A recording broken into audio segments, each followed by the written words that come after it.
Hey there troops, it's me TheTacticalBrit, and I've recently been covering Battlefield 5 quite extensively, and looking at some of the things that the developers have changed and improved.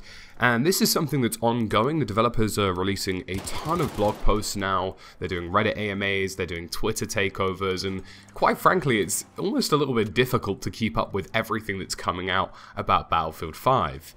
But today I want to talk about a few things that have been picked up in a few blog posts and on Twitter and in a few other places that I honestly believe are making huge strides towards making Battlefield one of the best games in the franchise.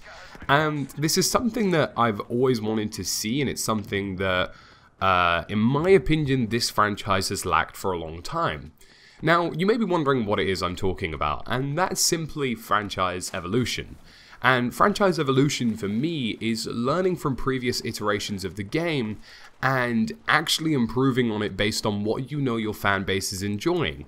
And I think we've seen that here and there in previous Battlefields, but it's always something that's missing. There's always something that's gone wrong. Maybe they've ballsed up the progression, maybe they've got the gunplay wrong, maybe they've got this wrong, the map design. But this time, we're really seeing an evolution of Battlefield that is recognizing the core importance of so many components of its game and making improvements in order to be a better title. So what examples have we seen of that recently? Well, I did release a video on gunplay, and that was something that I think has been heavily improved since the beta and is a key component of the game.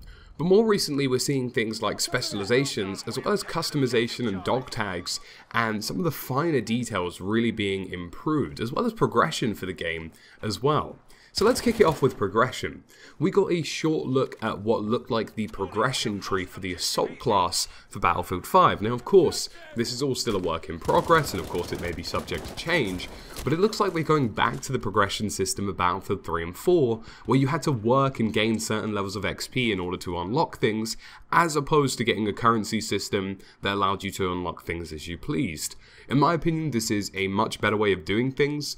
I feel as though with the currency system, you end up unlocking everything you want straight away, and it completely undermines the idea of progression being this thing that you're supposed to look forward to. Whereas in Battlefield 3 and 4, there was always that gun that you wanted to get, you know, somewhere down the line. Maybe you needed 1,000,000 XP, maybe you needed 100,000, but there was always one weapon in particular that you would look at and go, I really want to use this, and I'm really going to play to unlock it, because that's just the nature of progression systems. And I'm really glad it's going back to this. We're seeing things like sidearms and gadgets and weapons all being incorporated under this progression tree, which in my opinion is the better way of doing things, and I think they've understood from previous iterations of the game that most people would agree that the progression system of BF3 and 4 was much more enjoyable. Moving on, we had a glimpse at specializations for both weapons and vehicles. And I've always been skeptical of the weapon specialization system, in my opinion, because I felt as though it detracted away from the BF3 and BF4 systems, where attachments also gave you some trade-offs. Now, in the past, it was the case that if you equipped some attachments, you would of course gain stats, but you'd actually lose some in the process. So maybe by upping stability, you lose accuracy, or maybe by messing around with hipfire, you lose something else. And I always thought this was the best way of doing things, but I've kind of come around to the new system. It's taken a little bit of debate on Twitter and a little bit of trading my opinion, so to speak, but I can kind of see why some people like it, and I actually think it could lead to a very interesting way of progression for weapons. So, much like in Battlefield 4 where you would work really hard to unlock a gun, you're now working really hard to unlock certain aspects of your weapon. The skill tree itself allows you to select certain things like steadier aim, steadier hipfire, maybe a faster fire rate, and I think this kind of works very well in two ways, maybe even three. The first one is that it simplifies things. I think Battlefield 3 and 4 were notorious for attachments just being far too confusing, and I remember towards the end of Battlefield 4's lifecycle when they updated how grips worked and things like that, people were just frantically confused with what the hell was going on. The second thing for me is that it allows people to learn their guns in a better and more deep way. Like, you can finally get an understanding of, hey, maybe if the Sten had a little bit faster fire rate, it would be much better. Or maybe, I don't know, if the MP40 had a bigger magazine, it would be more useful. And because you have these options available as specializations, you can work towards them in order to try and master your weapon, or play towards a style that you think will be most beneficial towards how you want to play. And I really like this idea, and I think it's something that perhaps the attachment system previously didn't give us, but a specialization system might actually be able to do in a more simplified and obvious manner, and it's something that I'm personally quite looking forward to now. The final thing for me, and I think this is the big one, is that weapons are now acting as another layer of progression systems. I mentioned this a little bit earlier, but in my opinion, we've only ever really had the unlocks for, your individual level.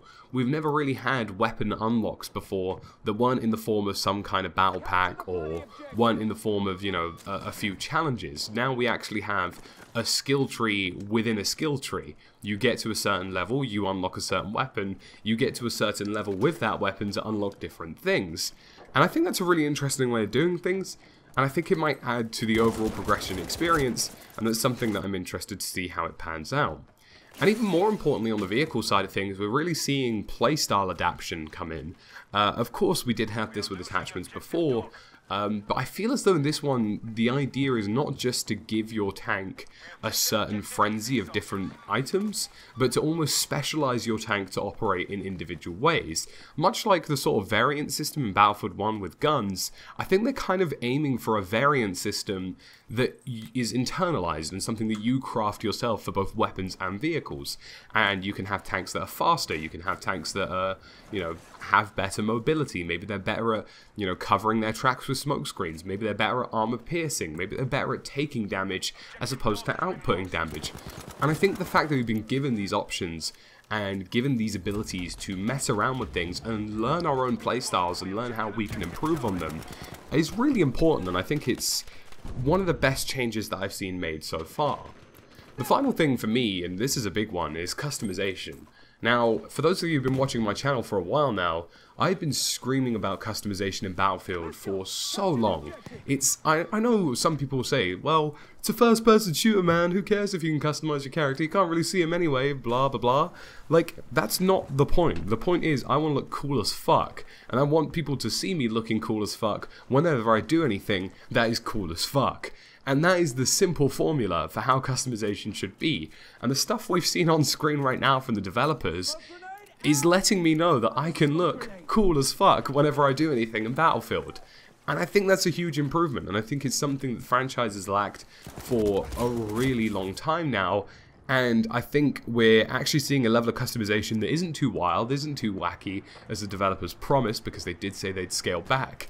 But a level of customization that works in the time period, but allows you to really personalize and really look good.